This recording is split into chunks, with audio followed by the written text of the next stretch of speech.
તારીખ 14/6/2026ના રાત્રિના 1:30 વાગ્યાની આસપાસ યુનિવર્સિટી પોલીસ સ્ટેશનની હદમાં આવેલ ઈલાબેન પ્રવીણભાઈ શાહ જેઓની ફરિયાદ જોતા આ તારીખના રોજ રાત્રિના એમની દીકરીની દીકરી જે દિયા કરીને છે, દિયા એમની સાથે રહેતી હતી. તે અગાઉ આજથી 2 વર્ષ પહેલાં આ કામના આરોપી જે છે વિવેક પ્રકાશભાઈ ગોસ્વામી, જે ભાલકા ગીર સોમનાથના છે, જેઓ 2 વર્ષ પહેલાં રાજકોટમાં રહેતા હતા અને મોબાઈલની દુકાનમાં કામ કરતા હતા.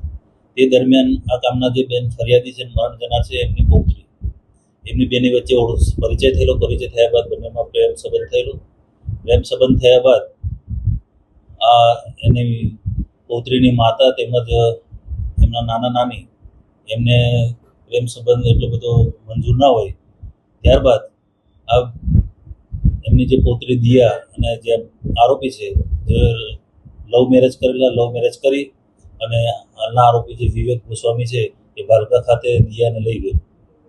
ત્યારબાદ થોડા સમય પછી દિયાના માતા તેમજ તેના નાના, જે હાલ મરણ ગયેલ છે પ્રવીણભાઈ, જેઓ તેને ભાલકા ગામે જઈ અને તેઓને સમજાવટ કરીને અમારી સાથે થોડા દિવસ રહેવા મોકલામ કરીને ત્યાંથી લઈ આવ્યા. ત્યારબાદ અહીંયા આવ્યા પછી વિવેક, જેમનો આરોપી છે વિવેક ગોસ્વામી, એના ફોન પર વાત કરવાનું બંધ કરી દીધું અને તેનો ફોન પણ બ્લોકમાં મૂકવામાં આવ્યો. જેથી વિવેકને એવું લાગ્યું કે અમને બેને છૂટા પાડી દેશે, અમારા બેના લગ્ન સંસાર નહીં ચાલવા દે. જેથી રૂબરૂ મળવા આવેલો આ તારીખના રોજ રાત્રે. ત્યારે રાત્રિના આવીને એમના નાનાના ઘરે ગયેલો, કારણ કે આ દિયા છે એમના નાનાના ઘરે મોટા ભાગે રહેતી હતી.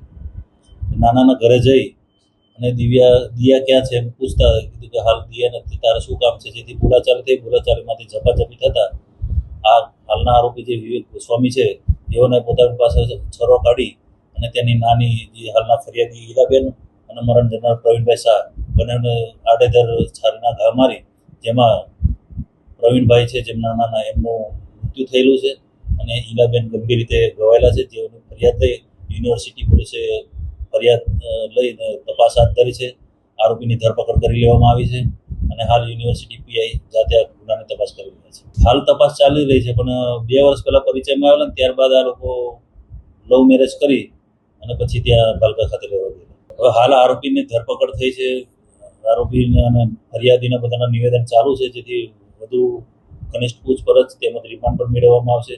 રિમાન્ડ મેળવતી પૂરેપૂરી તપાસમાં જે પણ નીકળે તે તપાસ કરવામાં આવશે.